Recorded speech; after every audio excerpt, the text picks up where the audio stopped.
कह मुनि सुनि रघुवीर कृपाला, शंकर मानस राज मराला। जात रेऊ बिरंच के धामा, सुनेऊ श्रवण मन एहि रामा।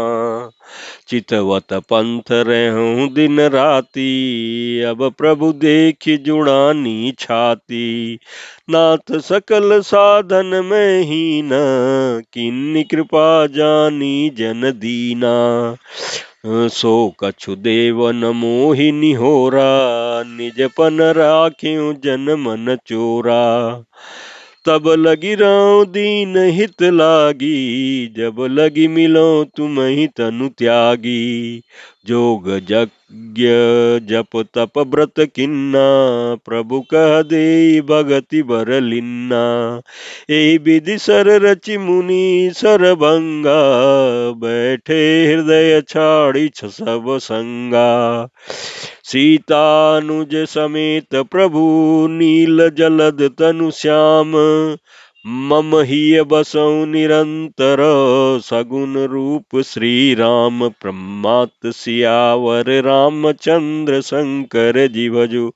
अरण्य कांड दोहा 8। इस चौपाई के प्रसंग में तुलसीदास जी कहते हैं कि मुनि ने कहा, हे कृपालु रघुवीर, हे शंकर जी के मन रूपी मान सरोवर के राजहंस, सुनिए, मैं ब्रह्मलोक को जा रहा था। इतने में कानों से सुना कि श्री राम जी वन में आवेंगे।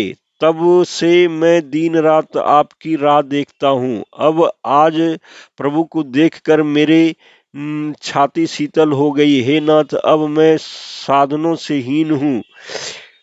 आपने अपना दीन सेवक जानकर मुझ पर कृपा की है। हे देव, यह कुछ मुझ पर आपका एहसान नहीं है।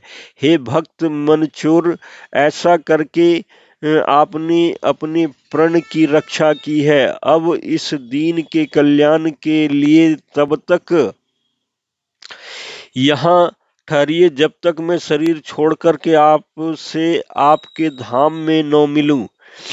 योग यज्ञ जप तप जो कुछ व्रत आदि भी मुनि ने किया था, वह प्रभु को समर्पण करके बदले में भक्ति का वरदान ले लिया। इस प्रकार दुर्लभ भक्ति प्राप्त करके फिर चिता रचकर मुनि सर्वंग जी हृदय से सब आसक्ति छोड़कर उस पर जा बैठे। हे नील मेघ के समान श्याम शरीर वाले सगुण रूप श्री राम जी, सीता जी और छोटे भाई लक्ष्मण जी सहित प्रभु आप निरंतर मेरे हृदय में निवास कीजिए।